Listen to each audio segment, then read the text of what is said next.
संत कहते हैं भैया कि हमारे मित्र के जीवन में कोई विपत्ति आए, कोई संकट आए और उस संकट के समय, उस विपत्ति के समय पर अगर हम बचने लग जाएं, जे न मित्र दुख हो ही दुखारी।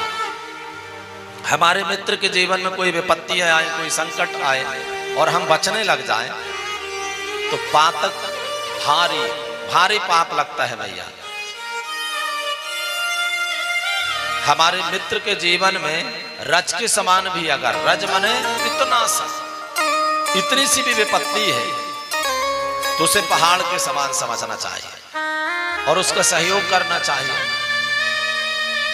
दूसरे तरफ कहा कि हमारे जीवन में अगर कोई विपत्ति है तो पहाड़ के समान भी विपत्ति है तो उसे रज के समान समझ करके मित्र से व्यक्त नहीं करना चाहिए।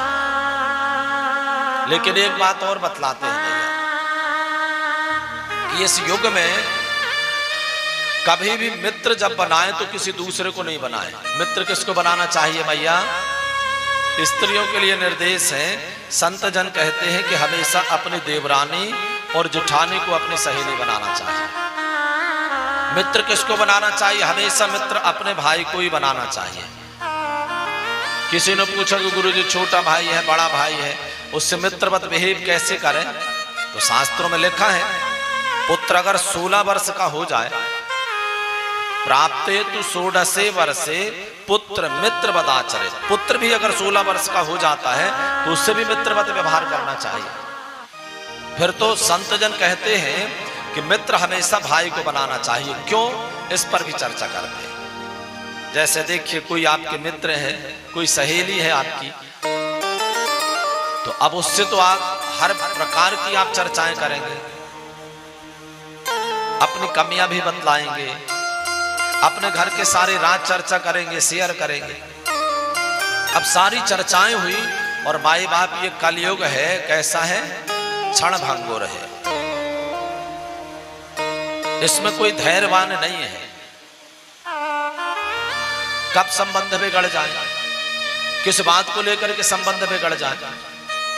और आपने अपनी कमजोरी उससे बतला दिया मित्र को समझ करके, और अब आपकी शत्रुता हो गई, तो आपने जान करके अपनी लगाम दूसरे के हाथ पर दे दिया कि नहीं?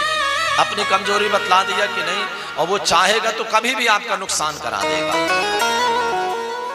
इसलिए संत निर्देश करते हैं कि हमेशा मित्र किसको बनाना चाहिए भैया? अपने भाई को और बहन को। क्यों?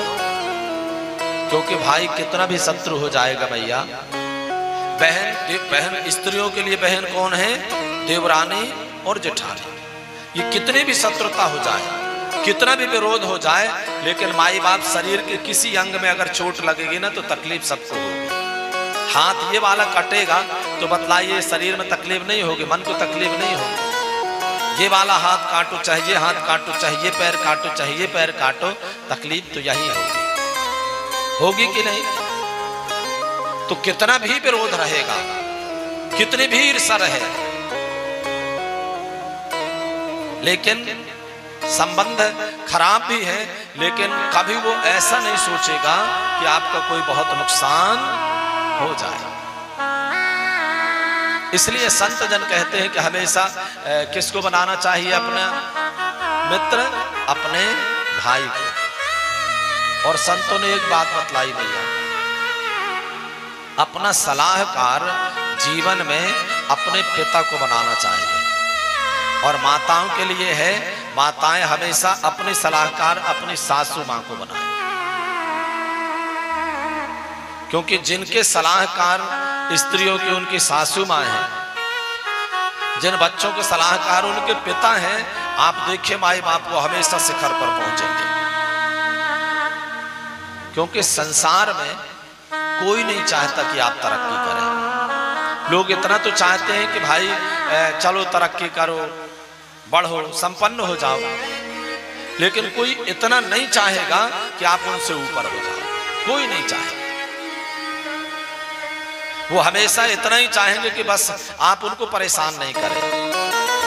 इतना ही चाहेंगे कि आप उनके घर पर रोज दूध लेने के लिए नहीं खड़े रहें।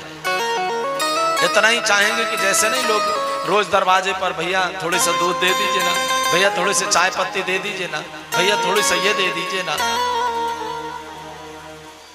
तो वो चाहेंगे कि भगवान की कृपा से इतना हो जाए, लेकिन इतना कभी नहीं चाहेंगे कि उनका अगर डबल मंजिल का मकान है तो आपका 4 मंजिल का हो जाए, कोई नहीं चाहेगा। संसार में केवल माता पिता ही चाहते हैं कि हमारा बच्चा हमसे ऊपर निकल जाए। माता पिता ही चाहते हैं, वो हमेशा अपने कंधे पर बैठालते हैं। क्यों चाहते हैं कि आप शिखर पर जाए। इसलिए संत जन कहते हैं कि सलाहकार किसको बनाना चाहिए? अपने माता और पिता।